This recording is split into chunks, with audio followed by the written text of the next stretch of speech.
টিএফকালীতে অবস্থান করবেন, অর্থাৎ টিএফকালীতে তাদের শিশু মার্কার গণসংযোগ করবেন।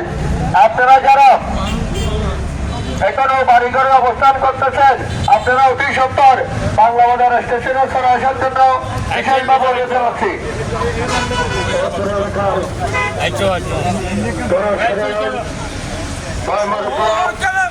ওনার মাঝে উপস্থিত হবেন কক্সবাজারবাসী মানুষের পাঁচ নেতা, আপনাদের আমাদের